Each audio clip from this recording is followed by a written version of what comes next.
പെരിയാറിലെ മത്സ്യക്കുരുതിയിൽ മുഖ്യമന്ത്രിക്കെതിരെ രൂക്ഷ വിമർശനവുമായി വരാപ്പുഴ അതിരൂപത. മുഖ്യമന്ത്രി കണ്ണടച്ച് ഇരട്ടാക്കുന്നുവെന്ന് വരാപ്പുഴ അതിരൂപത സേവ് പെരിയാർ ആക്ഷൻ കൗൺസിൽ ആരോപിച്ചു. പെരിയാറിൽ രാസമാലിന്യം ഒഴുക്കിവിട്ടത് മൂലമാണ് മത്സ്യക്കുരുതി ഉണ്ടായിട്ടുണ്ടെന്ന് കണ്ടെത്താനായിട്ടില്ലെന്ന് നിയമസഭയിൽ വിശദീകരിച്ച മുഖ്യമന്ത്രി യാഥാർത്ഥ്യങ്ങൾ മറച്ചുവെച്ചു. യാഥാർത്ഥ്യങ്ങൾ വെളിച്ചത്തു വരാൻ സ്വതന്ത്ര ഏജൻസിയെ കൊണ്ട് അന്വേഷണം നടത്തി റിപ്പോർട്ട് പ്രസിദ്ധീകരിക്കണമെന്നും വരാപ്പുഴ അതിരൂപത ആവശ്യപ്പെട്ടു. ലേബി സജീന്ദ്രനോട് വിവരങ്ങളുമായി. ലേബി, ഇതിപ്പോൾ ഒരു സംസ്ഥാനത്ത് മാത്രം ഒതുങ്ങി നിൽക്കുകയല്ല.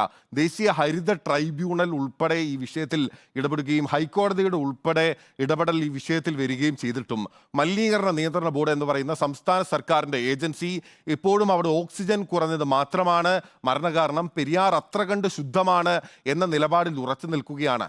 ആ വാദത്തെ പൊളിക്കുന്ന തരത്തിലുള്ള അന്വേഷണമാണ് റിപ്പോർട്ടർ ടീം ശാസ്ത്രീയമായി കണ്ടെത്തി സർക്കാരിന് മുമ്പിലേക്ക് വെക്കുകയും ചെയ്തത്.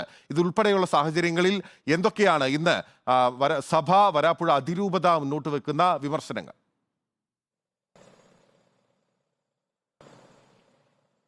പെരിയാറിൽ മീനുകളുടെ കൂട്ടക്കുരുതി നടന്ന സമയം മുതൽ വരാപ്പുഴ അതിരൂപതയുടെ പെരിയാർ സംരക്ഷണ സമിതിയും അതുമായി ബന്ധപ്പെട്ട സമരസമിതികളെല്ലാം വളരെ ശക്തമായ പ്രക്ഷോഭ പരിപാടികൾ തുടക്കം മുതൽ നടത്തി വന്നതാണ്. ഇതോടനുബന്ധിച്ച് പ്രതിഷേധ പരിപാടികൾ നടത്തുന്നതിനൊപ്പം ഇത്തരത്തിൽ ഈ മത്സ്യങ്ങളുടെ കൂട്ടക്കുരുതി നടന്ന സാഹചര്യത്തിൽ നഷ്ടപരിഹാരം ആവശ്യപ്പെട്ടും വലിയ പ്രതിഷേധ മാർച്ചൊക്കെ സംഘടിപ്പിച്ചതാണ്.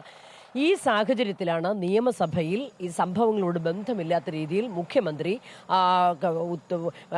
പൊല്യൂഷൻ കൺട്രോൾ ബോർഡിന്റെ മാത്രം റിപ്പോർട്ട് പരിഗണിച്ചുകൊണ്ട് മത്സ്യങ്ങളുടെ കൂട്ടക്കുരുതി പെരിയാറിൽ നടന്നത് അലിഞ്ഞു ചേർന്ന ഓക്സിജന്റെ അളവ് വെള്ളത്തിൽ കുറഞ്ഞതുകൊണ്ട് മാത്രമാണ്, അല്ലാതെ രാസമാലിന്യങ്ങൾ കലർന്നതുകൊണ്ടാണ് എന്ന് കണ്ടെത്താനായിട്ടില്ല എന്നുള്ള പ്രഖ്യാപനം നടത്തിയത്. ഇത് വളരെയേറെ പ്രകോപനം വരാപ്പുഴ അതിരൂപതയിലെ ഈ സമരസമിതിക്ക് ഇതിലുണ്ടായിട്ടുണ്ട്. അതുപോലെ തന്നെ നാട്ടുകാർക്കും പരിസ്ഥിതി പ്രവർത്തകർക്കുമെല്ലാം ഈ വിഷയത്തിൽ പ്രതിഷേധം ഉണ്ടായിട്ടുണ്ട്. ഇന്നലെയൊക്കെ നമ്മൾ ആ പ്രതികരണങ്ങളെല്ലാം കൊടുത്തതുമാണ്. ഏതായാലും ഇത്തരത്തിൽ കുഫോസിന്റെ റിപ്പോർട്ട് ആദ്യം വന്നിരുന്നു. മലിനീകരണ നിയന്ത്രണ ബോർഡിന്റെ റിപ്പോർട്ട് വന്നതിന് തൊട്ടു പിന്നാലെ മലിനീകരണ നിയന്ത്രണ ബോർഡ് പെരിയാറിൽ രാസമാലിന്യങ്ങൾ കലർന്നതുകൊണ്ടല്ല മത്സ്യങ്ങളുടെ കൂട്ടക്കുരുതി എന്ന് പറഞ്ഞത് മുഖ്യമന്ത്രി അതുപോലെ നിയമസഭയിൽ ഇന്നലെ സബ്മിഷന് മറുപടിയായി ആവർത്തിക്കുകയാണ് ഉണ്ടായത്.